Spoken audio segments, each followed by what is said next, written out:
Oh, I think looks like he just came on. Okay.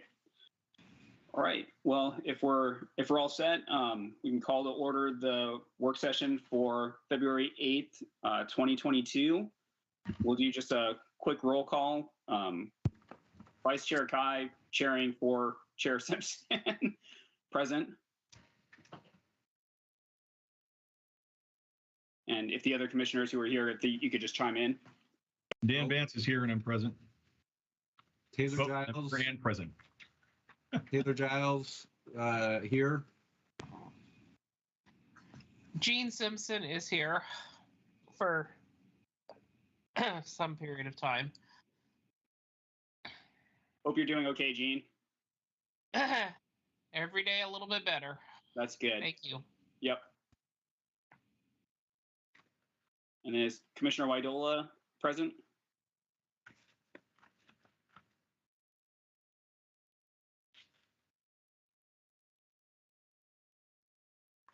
Well, I think we have enough. We can probably just go ahead and get started. So, so unless there's anything else, Erica, will you just take it over? Yeah, I'll do a quick introduction here to the topic this evening. Joy Chang, Senior Planner, is with us this evening. She has been the lead on our Housing Choices project. As you know, last year we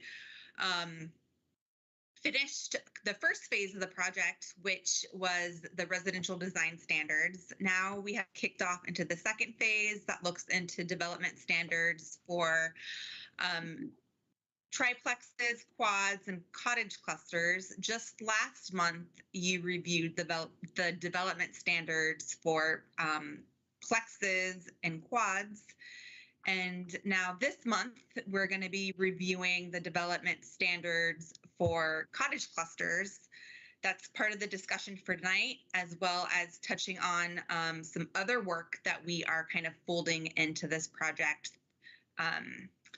from comments that we've heard from both the community and the commission. So with that, I'm going to turn it over to Joy Chang. Well, good evening, everyone. So let me just get my slides up. First, I have to click the share button. And Erica, if you can do me a favor too, just verify that if someone is actually raising their hand. Yeah, raising their hand. So can I just verify that you're actually seeing the full screen versus my notes screen? We are. Yeah. Oh, excellent. Okay. Well, good evening, Chair Simpson and all of the commissioners. Again, Joy Chang, Senior Planner with the Planning Department. Tonight, we are, again, as stated by Erica, we are focusing on cottage clusters. I do just want to point out cottage clusters, by definition, that we're going to be putting in is a building that is part of a cottage cluster for the shared use of residents that provides space for, oh, sorry, let me just take that back. I'm just totally, I take it back. Sorry, cottage clusters. I don't think I'm in the right slide. Sorry. Where am I? Huh, that is odd. Okay, my apologies. For some odd reasons, my slides are a little off, but that's fine. Let's just go with this. Cottage clusters, one of the requirements for it is that we are having a building footprint of 900 square feet is what's being proposed, with a maximum building size of 1,400 square feet as far as average. That pretty much allows for a building footprint on the first floor of 900 and then having like a loft on the top that is typically 500 square feet. Pauline Resch is now joining. And then there is a provision that says that within this cottage cluster development, the community building is can be proposed, and if it is, then the square footage of that community building is also incorporated within the overall average square foot. of the cottages. And on this particular slide that I am showing you, it shows a typical example of what it could be.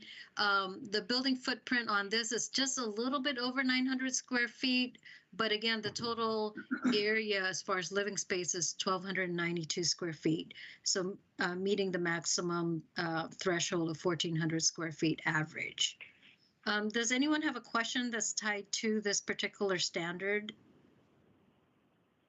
Just a quick one. So if there's 10 units in the cottage cluster and there's a building that is 1,000 square feet, that adds 100 square feet per building is what you mean by the average?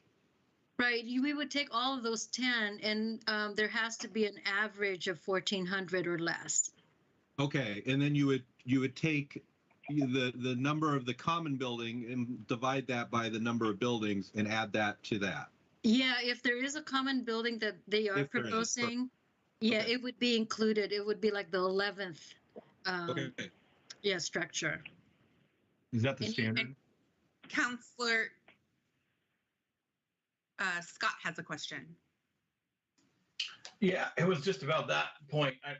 And I could be mistaken, but I seem to recall in many of the the previous conversations we had about this is that I thought we had the committee had agreed to simplify the language around this and not have that any community buildings count toward the individual building sizes and whatnot, but maybe I misremember. That's what I just remember talking about that at length, and I thought we had decided to keep it separated, but maybe I'm wrong. So the goal is, and I guess you'll see this in my next slide. For some odd reason, I'm missing some slides. The model code allows for that, the introduction of community buildings. So with the introduction of a community building, we had to, the way of allowing it would be to include it as part of the build maximum building size average. And that's what is proposed in regards to in the model code. But the standard, again, in the OAR is the maximum building footprint is 900 square feet. So the building footprint itself on the first floor can't be more than 900 square feet, whatever happens.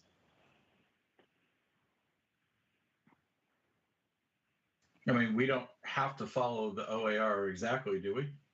The Oregon Administrative Rules, yes, we have to follow. The model code, we do not. Right. So the maximum is 900, but we could set a maximum of 800 if we wanted. Correct. We could go below it, right? Correct. Yeah. Yes. And I think we had those conversations previously before the OAR and then the model code was probably released. But I just remember there being a lot of conversation around how do we calculate the community building. And I thought we had all kind of settled on, let's not include it as an average with all the other buildings. And if a developer or whatever wants to build a community building, they can build a community building, but it wouldn't, this whole like averaging thing wouldn't include it. But maybe we have to do that. I don't know.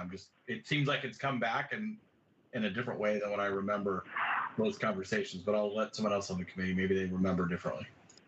Joy, does the community building have to be averaged into the other structures, or can it be separated and stand alone? The way that the model code, it adds it to the averaging, and that's how. But is that required by the statute? No, it is not. Because it seems like by doing so, it seems like it's discouraging community buildings, which I think would be counterintuitive to what we might want. Councilor Scott, do you kind of agree with that, or is that what you're kind of thinking? Yeah, I mean, I think that's a concern, right? If someone could build, like you said, if they had enough space to build 10 units and they could, make them 1,400 square feet, and if they wanted to add a community building, now they can only make them 1,300 square feet. Right. I mean, I'm just looking at the OAR, and it is silent that's tied to a community building.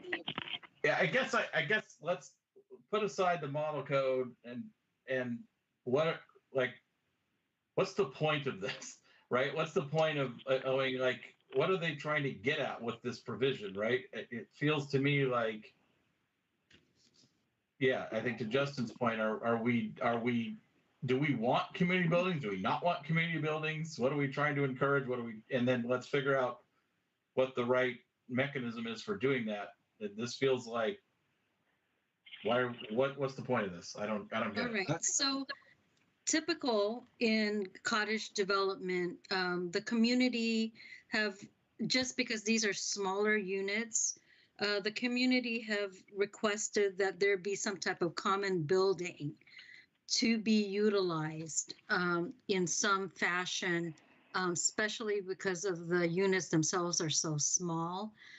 It basically provides space for accessory uses such as community meeting rooms, guest housing sometimes, exercise room, daycare, community eating areas, or other similar uses. No, I think we get all that. I think when I was saying what's the point of it is, what's the point of having it decrease from the square footage of your units? Yeah, like why would the state write that? Why would you want to do that? Yeah, why? What's the reason behind it? I mean, there isn't one. But... So the way I see it is you would want to do that if you're trying to build as small, if you're trying to bump up against the small footprint, right? You only want to build an 800 square foot, footprint, and you're trying to get as many on the lot as possible. You want that, you want the common building to apply in.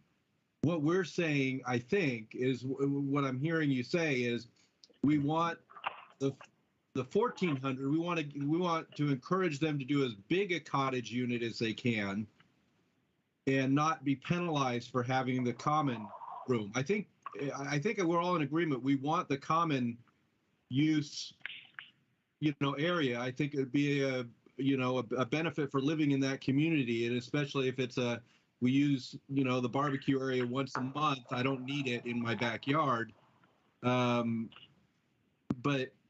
if you're trying to maximize the number of buildings on the lot, then you're saying, well, you don't want it to go against the smaller number. Well, but then I come back to if the maximum is 900 and the maximum square footage is 1,400, none of that has anything to do with average. So even if you say it comes off the average, there's no average anyway that is germane here. So it just seems unnecessarily complex. Is that right? And then unless there's something that's not in the slide that brings into like, where in the model code does it talk about the average size building instead of the maximum or minimum? So there, again, the model code is the one that's aspirational. So the model code does call out this averaging provision for a community building, while the actual legislation that's been adopted through OAR does not. Yeah, but you're still missing my question. If a community building is proposed, the square footage of the community building is incorporated into the overall average square foot of the cottages. Let's say that's true. Why does that even matter? Because nothing else in this slide says that the average square footage has any minimum or maximum or anything.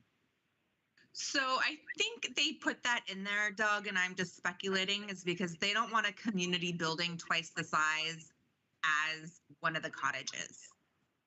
But this language that's on this slide doesn't prevent that. Right. In fact, either we're missing something's not on this slide that's not telling the whole story, or it's nonsensical.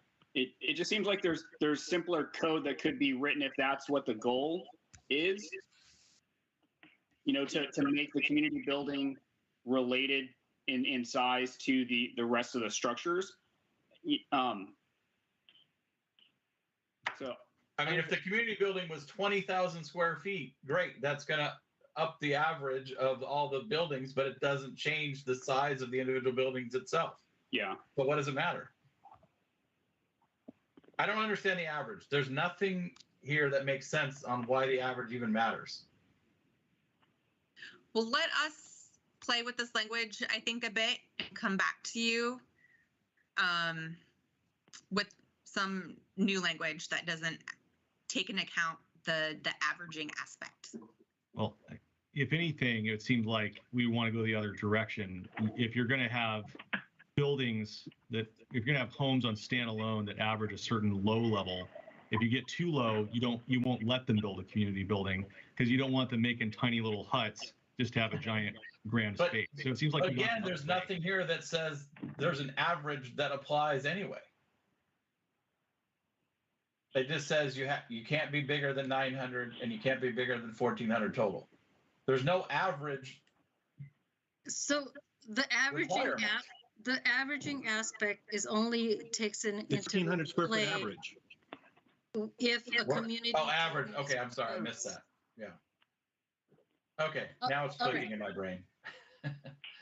Read. Joy, is there more we should get to on this?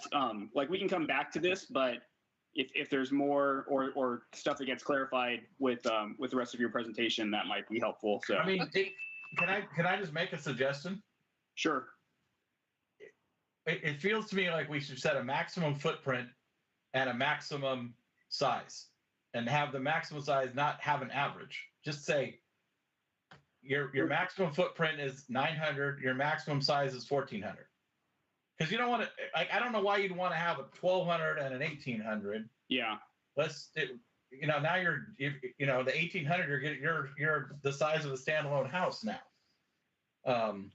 I don't know. It just feels to me like we could simplify this and just. I agree with you, because if you're doing averaging and if your intent is to keep it smaller than a certain size, averaging allows you to go over that, and I don't think the average. Right? I don't think we want that. So. And that gives more flexibility to the developer, I think. If you just say, look, you can't be bigger than 900 square feet footprint, and you can't be bigger than a 1,400 square feet maximum square footage per unit. Yeah. Remove the average word there that I never saw in the first place for some reason. And then on the community building, you just say the community building can't be any bigger than the largest building in your development. So if your largest building is 1,272 square feet, that's the size of your community building. I don't know. I don't like that. Yeah, I don't like that. You know, because if you want a community building that had a pool or something, you know what I mean? Like, I don't want the community building to be the same size as all the houses. But you're not building a pool in a cottage cluster. Well, why not? I mean, why wouldn't you want the amenities that? I'm just saying that if I mean, that kind of goes against everything that cottage clusters are supposed to be about.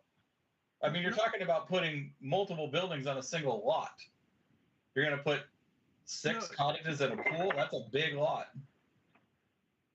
I don't know. Maybe. Yeah, I mean, I'm thinking when I look at Villa Bois down in Wilsonville, right? There's pools down there in community buildings.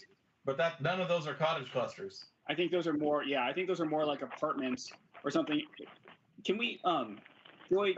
Would it make sense to maybe have you guys look at if community buildings are on average or need to be bigger than say the maximum size of one of the cottages?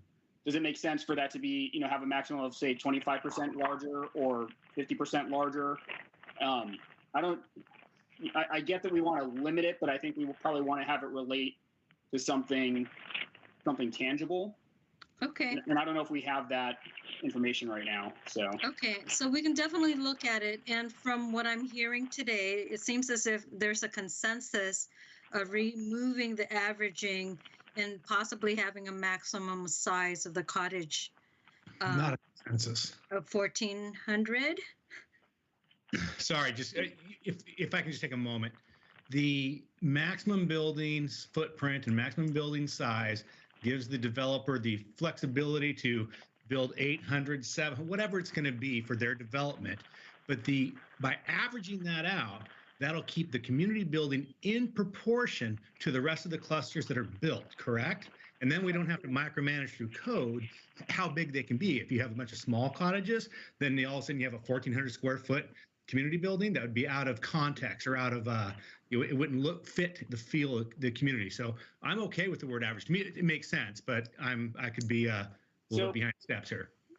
Rick, but it sounds like what you're talking about. Like I agree with what you're talking about. It sounds like it's a little bit different than what's on the screen. If community building is proposed, the square footage of the community is incorporated. Because so this is saying that it's incorporated into the overall square footage. We're saying that we want the community building to be proportional to some average of the cottage clusters. That's what it seems to read to me. It would limit it.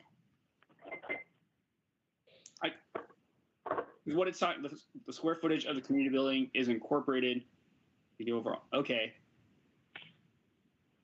There's an asterisk there, but I don't know where that asterisk goes to. Yeah, to me, this language doesn't necessarily like limit or relate what the maximum size of the community building can be. If there's some kind of language that speaks to that as far as the average, then I think that probably gets to what we're looking for.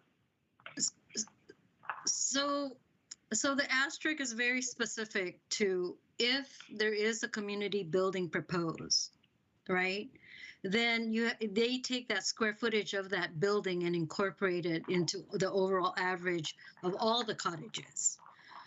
So that by doing that, it pretty much makes sure that the scale of that community building is proportional to all the other cottages within that cluster.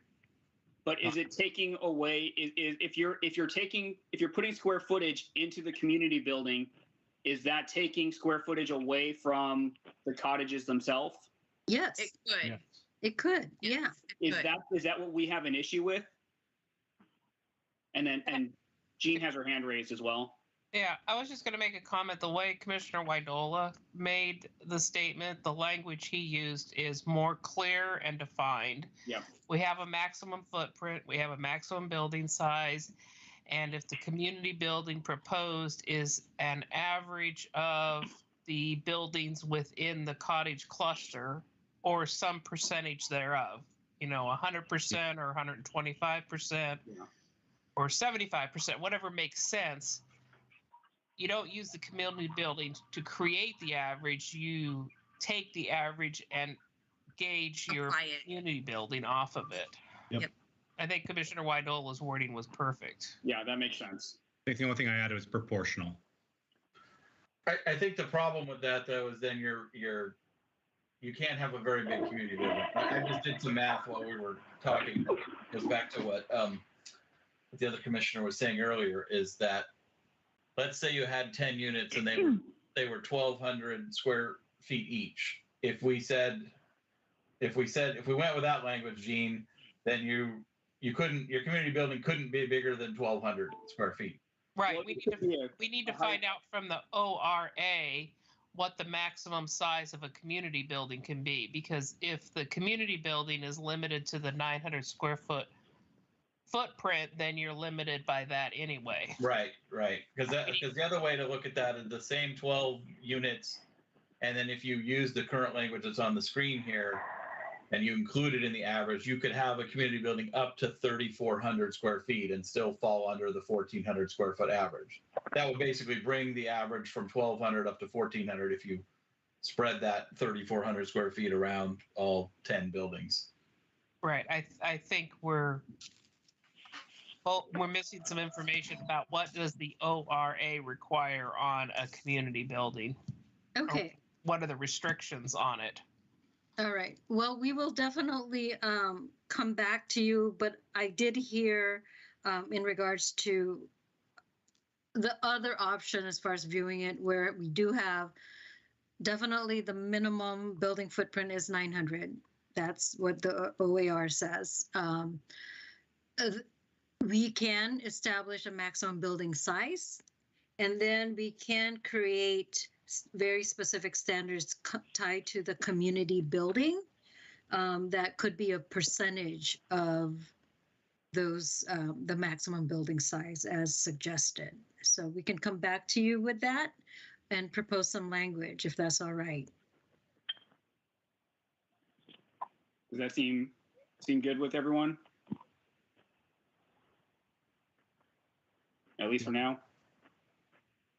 Yep. My, Okay. All right. my main concern is just if they just pilfer the size of the individual homes so small that they build a massive building. That's why I was thinking, okay, but you can't have a community building if you're under like 400 square feet. That's just too tiny. You're not going to build a little telephone. It's just have a little So, giant section. Yeah, but again, they're trying to sell them, right? And so they need to be big enough that somebody wants them and is going to pay a premium for being in Sherwood, and all of the other things, right?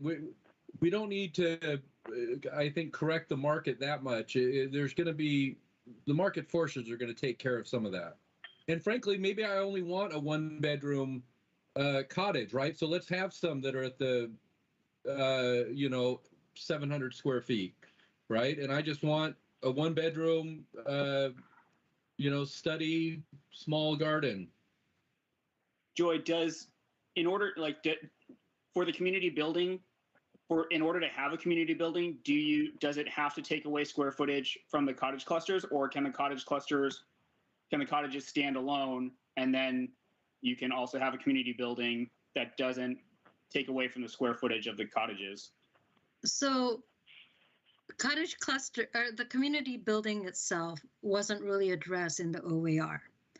Again, it's part of the model code, and that's where they were proposing it to be, doing the averaging so that it's, as far as proportion to the community. So I will, So we can do whatever we want.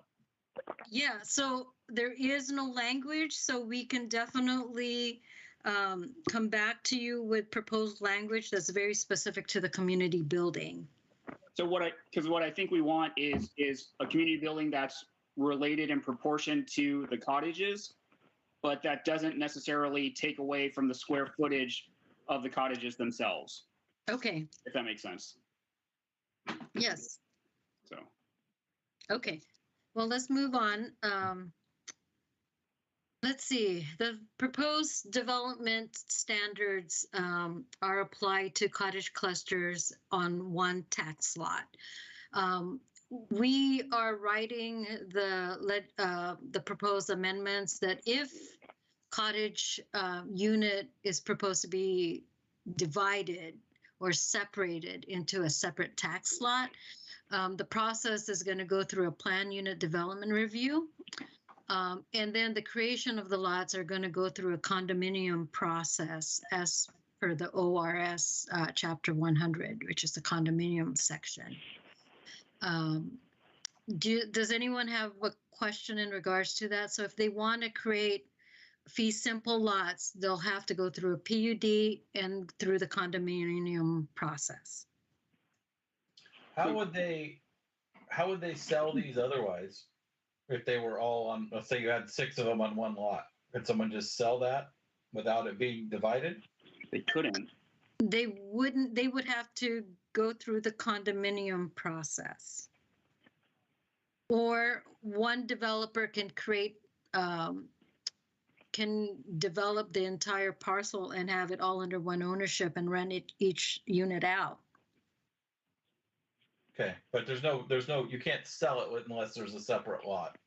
Correct. Yeah. Okay. And right. And sorry, go ahead. And typically in regards to this, just because there's a shared common area, common open space, that has to be commonly owned. And it would that's why it's the condominium process. So it would probably be, around the footprint of the building itself. So Joy, does our minimum lot size apply when the lots are created? No, because in order for a cottage cluster as reflected on this slide, this is the minimum lot areas. So 7,000 square foot is the smallest from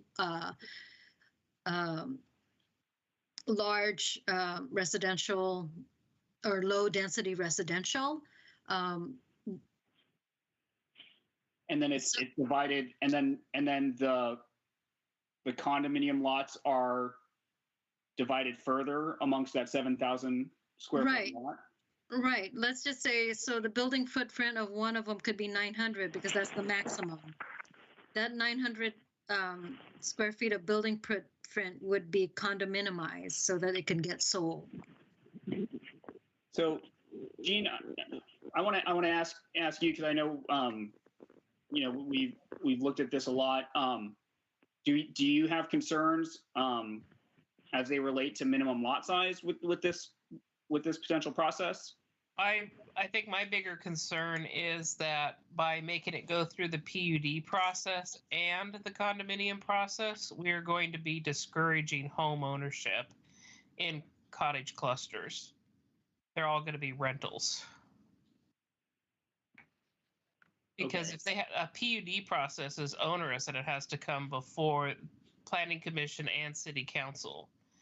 I don't know if I'm ready to take a leap of faith that we've got it right, but I really don't want to penalize someone that wants to come in. If they do 5 cottages on a medium density residential, they'll have, you know, 1,500 square foot lots approximately, something like that, just under. And now we're saying that they have to be rentals because otherwise it has to go through a PUD and a condominium process. So what process do you think? I don't think we have a process that would allow home ownership on just, do we, Joy? No, we currently do not, not through the condominium process. And that is something that we're writing code language that allows them to go through the condominium process. So one of the reasons why the PUD review is in play was that any type of variances or adjustments to the current standards for cottage clusters, it was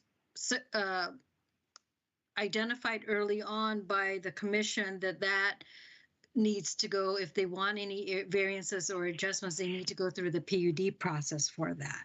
Right. And I agree with variances and stuff like that, but if they meet all the other criteria in a simple, straightforward, logical manner with no variances, why would we force someone into a PUD for making a simple 4-lot subdivision to create a cottage cluster on a small lot? Other Or than even the on a bigger impacts, lot. or on a bigger lot. The only reason you do it is, I don't know. I mean, so one of the key things in regards to the condominium process and fee simple creations of the lot, you have the common open area that is going to be shared with everyone. There's also utilities and pedestrian access points that also must be shared. Not so much as the utilities, but each one has to be able to stand on its own. But if they can meet all that through the condominium process, then can't they skip past the PUD?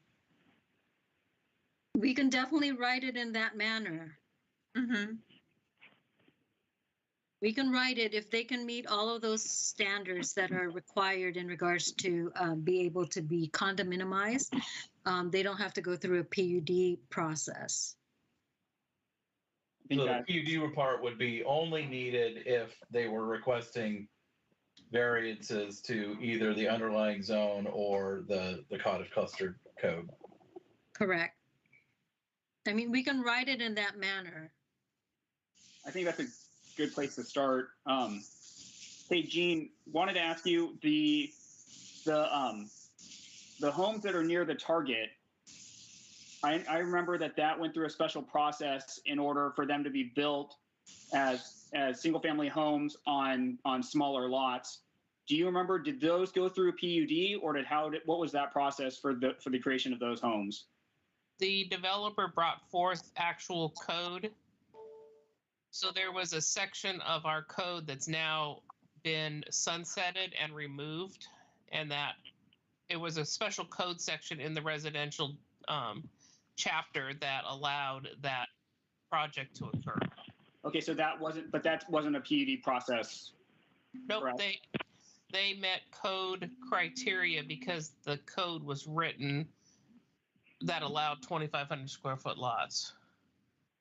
Do you think there's any, like, does it make sense what Joy just outlined, or is there something that seems to make more sense along the lines of how those other homes were created? I think if we can, I don't understand that. I haven't gone through the condominium process, but Okay. I think it seems reasonable and appropriate that a process that enables home ownership, condominium mean common walls versus common buildings. Seems like we ought to be able to put something together that would encourage home ownership. Okay. So, Okay. Well, then it seems like what you mentioned seems like a good place to start. So. Okay. So again, cottage clusters are allowed in all residential zones. Minimum lot areas are the same as the minimum for the base zone. So nothing's changing in regards to that. you got a couple other hands raised. Oh, Yeah, Doug, was your hand still up from before, or No, anything else? So this dovetails into what we were just talking about. With the Sherwood West Advisory Committee, one of the suggestions that we are bringing forward is to create. Now, granted, this might be a solution, right? Because is to create specific zoning for specific multifamily housing types.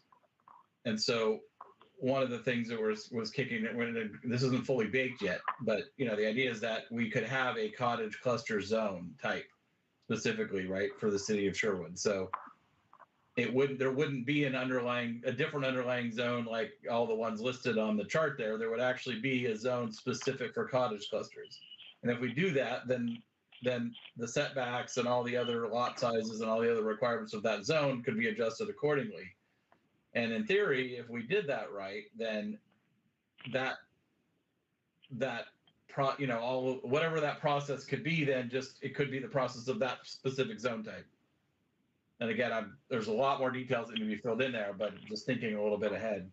So you're thinking of that instead of the condominium process? I don't know if that, it might be, the condominium process might be rolled into it, or it still would have to apply because you still have those common areas and everything. But I'm saying that the cottage cluster zone itself could be the minimum lot size, for a cottage cluster is 1,500 square feet or something, right? Because it's only applicable, but you have to build them in groups. Or I don't know what all the details are, but that was one of the suggestions coming out of the committee, is that because we want to try to encourage certain types of middle housing, and and one of the ways we could do that potentially is by creating specific zone types for specific middle housing types. That seems to make a lot of sense. Joy, is that something that Erica, you're on the community advisory committee calls, right? Yes. Yeah, so you're familiar with those conversations we've had. Oh, most definitely. Yeah. so the new zoning is something that we wouldn't be able to apply at this time, just so that we can comply with the House bill legislation, where it basically says cottage clusters are going to be allowed where any residential zoning. So at this point in time, we're not able to create that as far as new zones, just specifically for that, but definitely. Wait, I don't think that's actually true. Doesn't it say cottage clusters have to be allowed where any single family zone? Yeah, we're all residential zones. No. All residential single family zones. Yes. So that's an important distinction. I agree with you though, because we still have existing zones that I'll have to apply for. So I think we, for the existing parts of Sherwood, you're right. We can't handle it through the new zone. I think for Sherwood West, we potentially could, but we can table that discussion for another day. Okay. All right. It's not something we can do currently, it sounds like. Right. Okay. Okay, so just to touch base, reviewing a PUD process or no PUD process straight, as long as they meet all the standards, they can go through the condominium process. So I have that on my notes. I know that we have like 5 more minutes, so let's move forward and then we can decide what needs to happen next. Just as a heads up, the proposed development, there is a maximum height of 25 feet or 2 stories. And the setback standards are a little bit different, where it's pretty much 10 feet all the way in regards to front yard. These are the different ones. Front yard is 10 versus a typical 20 feet or 14. Corner street is also 10. Rear yard is also 10 feet. We require 1 off-street parking space per unit. And again, like I mentioned before, we don't require, if they don't meet any of the specific standards that are required for cottage clusters, they can't request for an adjustments or variance. They'll have to go through a PUD.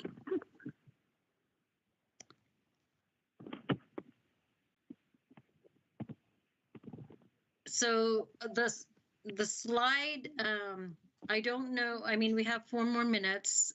So Erica, do you want to decide in regards to how we should manage I'm gonna let the time? Commissioner Kai ask that question to the commission. Well, it seems like there's enough. Should we come back for work session after the regular meeting? No. Assuming it's not midnight. Well, Yeah. it should be much faster for tonight. Is that something we can do, or is that something we should do, or what do you guys suggest? When are we going to hearing on this? It is, let me see. I believe it's tentatively scheduled for March 8th. Yep, March 8th. So we have 1 more meeting between now and then. Do we have a work session at our next meeting? Yes, we can definitely have a work session. No, do we already have one scheduled? We have one tentatively scheduled in case if we needed to come back to any topics surrounding this item. But with what, is there more that needs to be covered tonight in it, like before potentially that next before the next meeting? If we were we already going to have a work session on this, or is it okay to continue what's here to then? We can definitely continue on the 22nd. My last slides just have to do with orientation in regards to the courtyard and also parking design elements. And then a couple of other things that's tied to sufficient infrastructure verification and some minor updates to the transportation system plan. So if, Erica, I mean, my thoughts, if we end early enough with the hearing, it seems like it'd be helpful to cover everything that we needed to. If we could come back, if that's okay. If you guys think that there's not other significant information that we need to go over tonight, then I think we can just leave it for 2 weeks from now.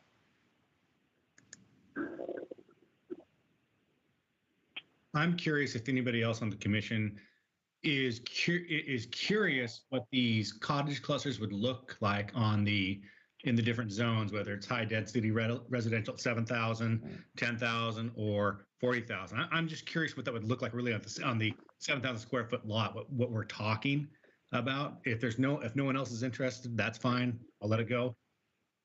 But I'm curious about what that would look like. For myself, I think kind of related to what you're talking to, I'm kind of more curious as to how the street layout, the circulation would work out, especially these being potentially on singular lots.